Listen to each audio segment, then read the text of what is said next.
Tracking employee performance encourages individual development and ensures that performance is aligned with the goals and values of an organization. Motivation levels increase and turnover rates decrease. What's the most effective way to actually track employee performance? It involves using a performance appraisal dashboard, which centralizes all data and creates a real-time view of performance. Hey, I'm Kylie, and the world of HR moves fast. That's why here at Factorial, we offer HR Shorts to keep you up to date.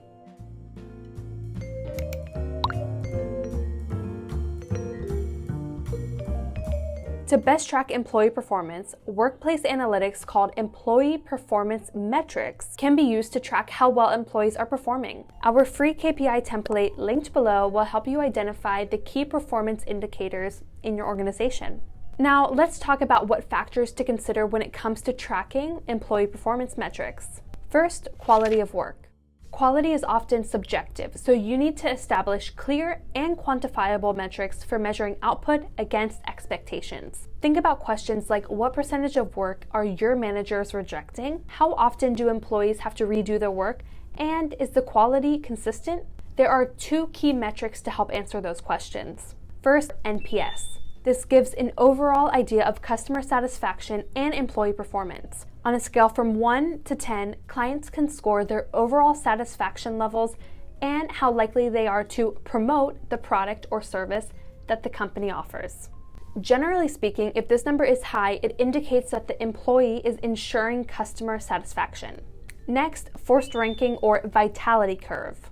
This metric can be considered controversial as it's used by some employers to grade their team on a scale from best performing to worst. Those who fall in the lowest 10% are at risk of being replaced by top job seekers.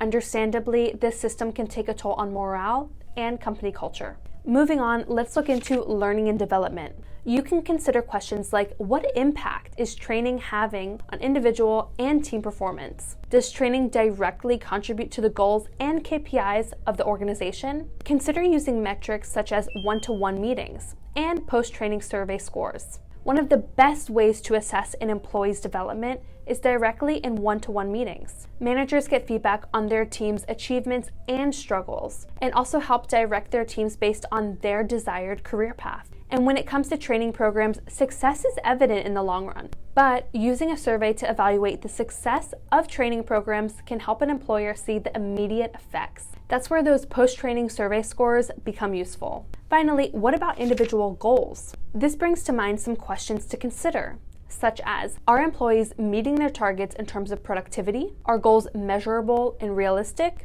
An ongoing feedback model is a great tool to monitor employee goal setting and achievements. You can consider management by objectives, or MBO, which is a system that allows managers to evaluate employee performance based on their ability to complete set objectives. With this management model, assigned objectives are given a certain number of points based on importance. These points are then awarded to individuals who complete their goals. Also, 9-box grids, another metric to take into account, can provide managers with a more tangible way of measuring employee performance. Using this grid, managers can bring value to employee performance and potential. With this, you can visualize your team's performance and potential on a scale. Want to learn more about this one? You'll find our free 9-box grid template linked below as well. The most important thing to keep in mind with all of these methods is that once you have gathered your data, you need to track and analyze it. This is where a performance appraisal dashboard can be an essential HR tool. That brings us to what type of tool is best for your organization. Most companies use combinations of the following performance evaluation tools. First, performance reviews. This is the most common method of collecting those metrics we talked about. Traditionally, they were conducted once a year and tied to salary reviews, raises, and dismissals. Now, many companies question the effectiveness of such traditional methods and view them as costly and one-sided.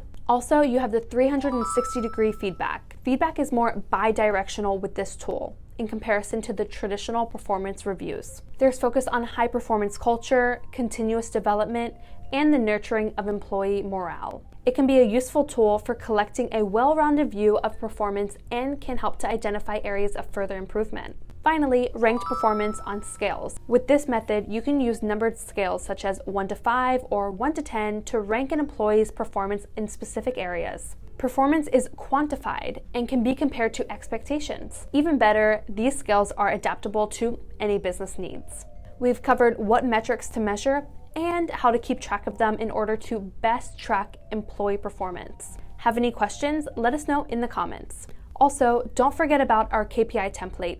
The HR KPI template will get you on the right track to identifying key performance indicators in your company.